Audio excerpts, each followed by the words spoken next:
ஆண்டவர் சொல்றாரு, பயப்படாதே, நான் உனக்கு துணை நிற்கிறேன் என்று சொல்லுகிறார். அல்லேலூயா.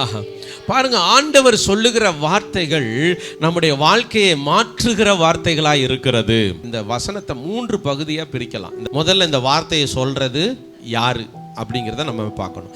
2வது எப்படி சொல்லுகிறார் அதை நம்ம பார்க்கணும். 3வதாக என்ன சொல்லுகிறார் அப்படிங்கிறத நம்ம பார்க்கணும். எத்தனை பாயிண்ட் இருக்கு? முதல்ல சொல்லுகிறது யார், இதுதான் நம்முடைய வாழ்க்கையில் ரொம்ப ரொம்ப முக்கியம். ஒருத்தன் ரொம்ப ஃபீல் பண்ணுவான், அவன் தலையில் முடியே இல்லைன்னு சொல்லிட்டு, சொட்டையாக இருக்கும். அதனால் பார்க்குறவங்களாம் அவனை சொட்டைன்னு கூப்பிடுவாங்க. அதனால் மனசுக்குள்ளே அவனுக்கு ஒரு வெறி, எப்படியாவது முடியை வளர்த்துறணும் அப்படின்னு சொல்லிட்டு. அப்போ ரோட்டில் அவன் போய்கிட்டே இருக்கும்போது ஒரு கார் நிற்கிது. அந்த கார்கிட்ட ஒரு மைக்கில் ஒருத்தன் பேசிகிட்டே இருக்கிறான், உங்கள் தலையில் இருக்கிற முடிகள்லாம் வளர்ந்து தொங்க, வெட்ட வளருகிற முடிகள், இதற்கு எல்லாவற்றுக்கும் ஒரே ஒரு தீர்வு என்னன்னா, நான் கொடுக்கிற தைலத்தை நீங்கள் பூசினால் உங்கள் முடி வளர்ந்து உங்கள் கால் வரைக்கும் தொங்கும் அப்படின்னு பயங்கர டயலாக்லாம் பேசியிருக்கான். இவனும் போகிற வழியில் பார்த்துருக்கிறான், அடாடா இதுக்கு தானடா நம்ம இவ்வளோ நாள் போராடிக்கிட்டு இருந்தோம், பரவாயில்ல இந்த தைலம் 2 பாட்டில் வாங்கி டெய்லி 2 வேளை தேய்ச்சிருவோம் அப்படின்ட்டு வேகமாக போயிருக்கிறான். பார்த்தா அவனை சுற்றி பயங்கர கூட்டம். இந்த கூட்டத்தெல்லாம் விளக்கிட்டு உள்ளே போய் எட்டி பார்த்தா அவன் தைலமே வாங்கலை, ரிட்டன் வந்துட்டான். ஏன் வந்துட்டான் தெரியுமா உங்களுக்கு? அந்த தைலத்தை விற்றான் பாருங்க, அவன் மண்டையே சொட்ட. ஒரு ஹாஸ்பிட்டலில் ஒருத்தருக்கு குளுக்கோஸ் ஏற்றிக்கிட்டு இருக்கிறாங்க, அவனால் பேச முடியல, அவனால் எந்திரிக்க முடியல, அவனால் உட்கார முடியல. ஆனால் அவன் நமக்கு எழுதி காட்டுறான், என்ன தெரியுமா, நான் உங்கள் கூட கடைசி வரைக்கும் இருந்து உங்களை காப்பாற்றுவேங்கிறான். நம்ம திருப்பி அவனை பார்த்து முதல்ல உன்னையே காப்பாற்றிட்டு வெளியே வாடாங்கிறோம். இன்னைக்கு ஆண்டவர் எப்படிப்பட்டவருங்கிறத நீங்கள் அறியாததுனால தான் இன்னைக்கு வரைக்கும் ஆண்டவருடைய வார்த்தையை உங்களால் நம்ப முடியலை. இன்னைக்கு மனுஷனை கூட நம்பிடுறோம், கர்த்தரை நம்ப மாட்டேங்கிறோம். அந்த வாக்குத்தத்தம் கொடுத்தோன்னே 2 நாள் நம்புகிறோம், 4 நாள் நம்புகிறோம், 1 வாரம் நம்புகிறோம், 10 நாள் நம்புகிறோம். அதுக்கப்புறம் அந்த வார்த்தை நிறைவேறாத பொழுது நம்முடைய நம்பிக்கை குறைஞ்சு போயிடுது. ஆனால் கர்த்தர் சொல்கிறாரு, சொன்னதை செய்கிற வரைக்கும் உன்னை கைவிடவே மாட்டேங்கிறாரு.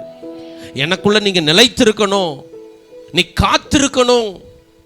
தேவ பிள்ளைகளே, சர்வ வல்லமையுள்ள தேவன். வெளிப்படுத்தின விசேஷம் 1வது அதிகாரம் அதில் 8வது வசனத்தை வேகமாக வாசியுங்கள். இருக்கிறவரும் இருந்தவரும் வருகிறவருமாகிய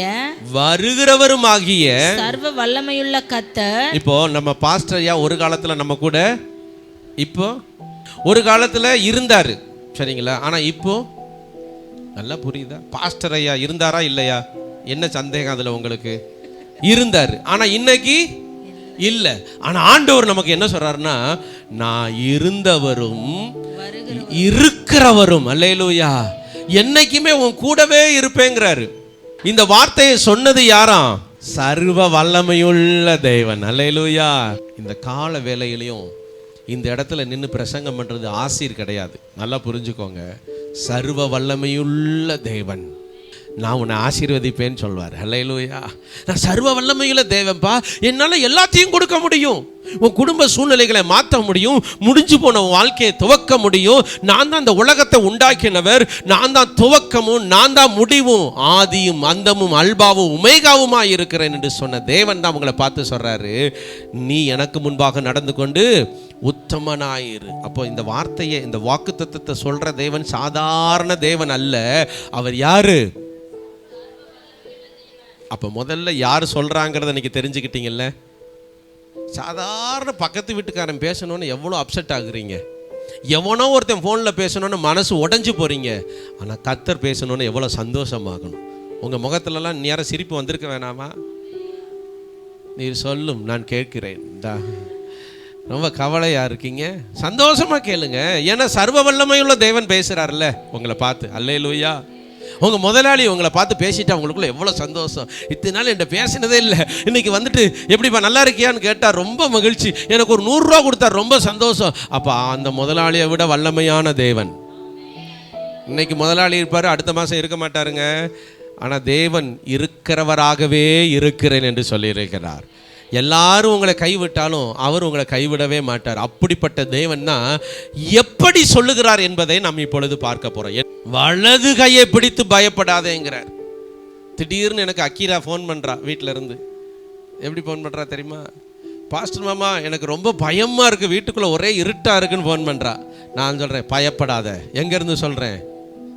எங்கள் வீட்டில் இருந்து சொல்கிறேன். அக்கீரா பயப்படாத, எந்திரிச்சு போர்வையை பொத்திக்கிட்டு உக்காரு அப்படிங்கிறேன். ஆனால் அந்த வார்த்தை பயத்தை நீக்குமா? இல்லை ராஜேஷ் தம்பி கையை பிடிச்சி அக்கிரா பயப்படாதம்மா அப்பா உன் கூடவே இருக்கிறேன்னு கையை பிடிச்சி சொல்கிறது பயத்தை நீக்குமா? இது கூட தெரியாதா? ராஜேஷ் கையை பிடிச்சி அக்கிராவுடைய கையை பிடிச்சி பயப்படாத டாடி நான் இருக்கிறேன்னு சொல்லும்போது அக்கிராவுக்குள்ள இருக்கிற பயம் என்ன செஞ்சிடும்? போயிடும். பல கிலோமீட்டர் தூரத்தில் இருந்துட்டு அக்கிரா பயப்படாத. இன்னைக்கு நிறைய மனுஷன் அப்படித்தான் நம்ம வாழ்க்கையில் இருக்கிறாங்க. உங்களுக்கு எல்லாம் நடந்துடும், கவலைப்படாதீங்க, நான் இருக்கேன், நீ இருப்படா, நான் இருக்கணும்லடா, இவ்வளோ பிரச்சனை இருக்குடான்னு சொல்லுவோம் சில நேரத்தில். ஆனால் ஆண்டவர் எங்கேயோ இருந்து சொல்கிற தேவன் அல்ல, நம்ம கையை, அது வலது கையை பிடித்து கொண்டு சொல்கிறாராம், பயப்படாதே. அல்லேலூயா. இன்னைக்கு மனுஷனுடைய வார்த்தையை நம்புகிறோம், தேவனுடைய வார்த்தையை நம்புறது இல்லை.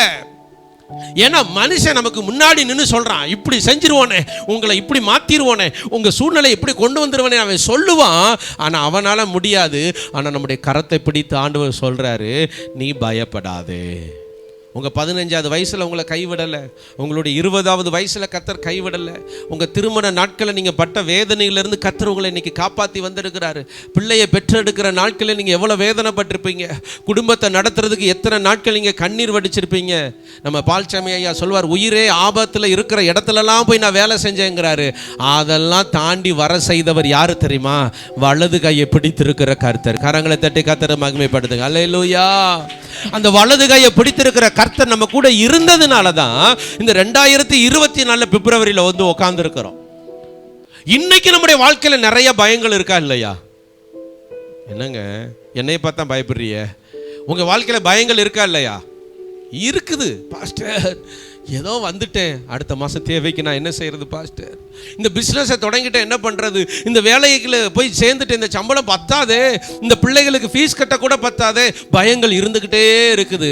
அதனால தான் ஆண்டவர் சொல்கிறாரு, இதுவரைக்கும் உன் கரத்தை பிடிச்சி நடத்திட்டு வந்த தேவன் தான் சொல்கிறேன், இனிமேலும் உன்னை நடத்த நான் போதுமானவராக இருக்கிறேன், பயப்படாத. அல்லேலூயா. ஏன் ஆண்டவர் பயப்படாதே பயப்படாதேன்னு சொல்லி அநேக இடத்துல சொல்லியிருக்கிறாருன்னா, இந்த பயம் நம்முடைய வாழ்க்கையில் அவிசுவாசத்தை கொண்டு வருகிறதா இருக்கிறது. இந்த பயம் முத எங்கே உருவாச்சுன்னா, மனிதன் பாவம் பண்ணின பொழுது தான் உருவாச்சு. அதனால் இந்த பயத்தை இன்னைக்கு யார் பயன்படுத்துகிறான்னு கேட்டிங்கன்னா, பிசாசு தான் பயன்படுத்துகிறான். எதுக்காக இந்த பிசாசு இந்த பயத்தை பயன்படுத்துகிறான்னு கேட்டிங்கன்னா, உங்கள் எல்லாரையும் நரகத்துக்கு கொண்டு போவதற்காக இந்த பயத்தை பயன்படுத்துகிறான். நான் தான் விபச்சாரம் செய்யலையே பாஸ்டர், நான் தான் தண்ணி அடிக்கலையே பாஸ்டர், நான் தான் விக்கிரகத்தை வணங்க போலையே பாஸ்டர் நீங்கள் சொல்லலாம். ஆனால் அந்த லிஸ்ட்டில் தான் நீங்கள் எடுத்து வாசிங்க, வெளிப்படுத்தின விசேஷம் 21வது அதிகாரம் 8வது வசனம். சரி, இந்த லிஸ்ட்டில் பயப்படுறவர்களை கடைசியாக போட்டிருக்கலாம்ல, எங்கே போட்டிருக்கிறார் ஆண்டவர்? ஆளாக போட்டிருக்கிறார். வயிற்றில் இந்த பக்கம் வலிச்ச உடனே நமக்கு என்ன வரும்? பயம் வரும். சில நேரம் நம்ம நம்பி இருக்கிற பார்ட்னர் நம்மளை கைவிட்டோன்னே என்ன வரும்? பரீட்சைனா என்ன வரும்? பயம் வரும். ஸ்கூலுக்கு போகிறதுனா என்ன வரும்? பயம் வரும். அப்பா அம்மாவை பார்த்துட்டா சிலருக்கு என்ன வருது? பயம் வருது. ஏன்? திருட்டுத்தனம் இருக்குது, பாவம் இருக்கிறது. அதனால தான் ஆண்டவர் சொல்லிட்டாரு, இந்த பயத்துக்கு பின்பதாக பிசாசானவன் என்ன வச்சிருக்கிறான்னா, பாவத்தை வைத்திருக்கிறான். இன்னும் சொல்ல போனால் பாவத்துக்கு பின்னாடி தான் பயத்தையே வச்சிருக்கிறான். தெய்வ பிள்ளைகளே, இந்த பயப்படுகிறவர்கள் நரகத்திலே போவார்களாம். அதனால இன்னைக்குலேருந்து நீங்கள் என்ன செய்யக்கூடாது? பயப்படவே கூடாது. கர்த்தர் என் கூட இருக்கிறாரு, அதனால நான் பயப்பட மாட்டேன். அல்லேலூயா. எல்லாவற்றையும் பார்த்து கொள்கிற சர்வ வல்லமையுள்ள தேவன் என்னோடு கூட இருக்கிறார், நான் பயப்பட மாட்டேன். எனக்கு எதிராக எத்தனை பேர் எழும்பி வந்தாலும் நான் பயப்பட மாட்டேன். ஏன்னா என்னை விடுவிக்கிறவர், என்னை நடத்துகிறவர், என்னை பாதுகாக்கிறவர் என்னோடு கூட இருக்கிறார். பயத்துக்கு மட்டும் உங்கள் குடும்பத்துக்குள்ளே நீங்கள் இடம் கொடுக்கக்கூடாது. ஏன்னா வேதம் சொல்லுகிறது, எழுதி வச்சுக்கோங்க, ரோமர் 8வது அதிகாரம் 15வது வசனத்தில் பயம் என்பது அடிமைத்தனத்தின் ஆவி என்று சொல்லப்பட்டிருக்கிறது. இந்த பயப்படுகிற ஆவிக்கு வேதம் சொல்லுகிறது, இது ஒரு அடிமைத்தனத்தின் ஆவி. இன்னைக்கு சிலரை பாருங்க, எதுக்கு எடுத்தாலும் பயந்துக்கிட்டே இருப்பாங்க. எல்லாத்துக்கும் என்ன செய்வாங்க? அப்படி பட்டவங்களை நீங்கள் பார்த்துருக்கிறீங்களா? சிலர் விசுவாசிகளே நான் பார்த்துருக்கிறேன், எதுக்கு எடுத்தாலும் பயப்படுவாங்க. சின்ன விஷயமா உடனே பயந்துருவாங்க, ஒரு காரியமா உடனே பயந்துருவாங்க. ஆனால் நீங்கள் இன்னைக்குலேருந்து தைரியமாக தான் இருக்கணும். அதுதான் தேவன் உங்கள் கூட இருக்கிறாருங்கிறதுக்கு அடையாளம். நீங்கள் விசுவாசிக்கிறீங்க, தேவன் என் கூட தான் இருக்கிறாருங்கிறதுக்கு அடையாளம் என்ன தெரியுமா? நீங்கள் பயப்படவே மாட்டீங்க. ஏன்னா துவங்கினது வேணால் பயத்தோட துவங்கி இருக்கலாம், ஆனால் கர்த்தர் அதை எனக்கு நன்மையாத்தான் முடிய பண்ணுவார். அந்த நம்பிக்கை உங்கள் இருதயத்துக்குள்ளே இருந்தால் நீங்கள் பயப்பட மாட்டீங்க. உங்கள் பிள்ளை இப்படி போயிடுச்சு அப்படின்னு யாராவது வந்து சொன்னாங்கன்னா, என் பிள்ளைய நல்வழிப்படுத்துகிறதுக்கு தேவன் இருக்கிறார், நான் ஏன் பயப்படணும்? தாவீது சொல்றாரு, கர்த்தர் என் கூட இருக்கிறதுனால நான் ஏன் பயப்படணும்? நான் ஏன் பயப்படணும்? கேட்டாரா இல்லையா? நான் ஏன் துக்கத்துடனே இருக்கணும்? நான் ஏன் பயப்படணும்? கோலியாத்தை பார்த்து தாவீது பயப்படாததுக்கு காரணம் என்னன்னா, நான் ஆராதிக்கிற தேவன், என்னை விடுவிக்கிற தேவன் எப்பொழுதும் என் கூட இருக்கிறாருங்கிற நம்பிக்கை இருந்துச்சு. இந்த ஆராதனை வேலையில் உங்கள் ஆசீர்வாதத்தை இழந்து போகிறதுக்கும் உங்களுடைய மேன்மைகளை நீங்கள் இழந்து போகிறதுக்கும் முதல் காரணம் என்ன தெரியுமா? பயம்தான்.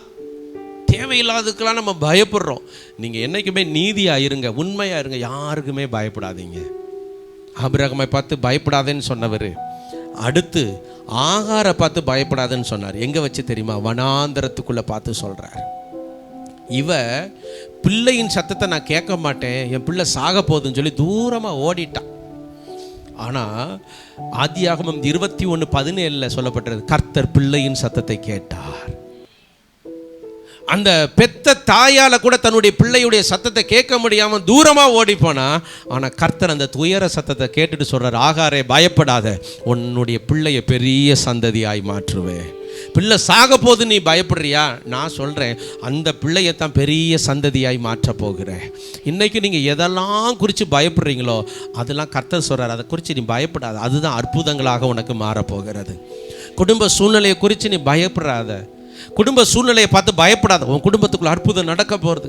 வேலையை குறித்து பயப்படாத, கர்ப்பத்தை குறித்து பயப்படாத, திருமணத்தை குறித்து பயப்படாத. ஏன் தெரியுமா? இதுதான் அற்புதமாக மாறப்போகுது. உன் பிள்ளை சாக போகுதுன்னு சொல்லி தூக்கி போட்டுட்டு பிள்ளையின் சத்தத்தை கேட்கக்கூடாதுன்னு தூரமாக உட்காந்து பயத்தோடு அழுதுகிட்டு இருக்கிற, ஆனால் நான் பிள்ளையின் சத்தத்தை கேட்டு இந்த பிள்ளையின் மூலமாக உன் வாழ்க்கையை மேன்மைக்குள்ளே கொண்டு வரப்போகிறேன். இந்த பிள்ளையின் மூலமாக உன் சந்ததி பெருக போகிறது. எதெல்லாம் குறையோ அதை தான் கர்த்தர் ஆசீர்வாதமாய் மாற்றுவார். எதெல்லாம் பயமோ அந்த பயத்தை நம்ம தூக்கி போட்டுட்டா அந்த பயங்கள்லாம் மேன்மைகளாய் மாறிவிடுகிறதாய் மாறுகிறது. இன்னைக்கு ஒரு தீர்மானத்தோடு இந்த ஆலயத்திலிருந்து புறப்பட்டு போங்க. என்னை பலப்படுத்துகிற தேவன் இருக்கிறார், சர்வ வல்லமையுள்ள தேவன் என்னோடு கூட இருக்கிறார். நான் இனி மனுஷனுக்கு பயப்பட மாட்டேன், வியாதிக்கு பயப்பட மாட்டேன், குறைவுகளுக்கு பயப்பட மாட்டேன், சூழ்நிலைகளை பார்த்து பயப்பட மாட்டேன், கர்த்தருக்கு மட்டும்தான் பயப்படுவேன். அதனால என் வாழ்க்கை எப்படி இருக்க போகிறது தெரியுமா? அவன் கனிதரும் திராட்சை கொடியை போல இருக்க போகிறார். நான் நம்புவேன் உம்மை மட்டுமே, என் வாழ்வின் நம்பிக்கையே நீர்தானையா. நாட்களெல்லாம் என்றும் உம்மை சார்ந்திருப்பேன்.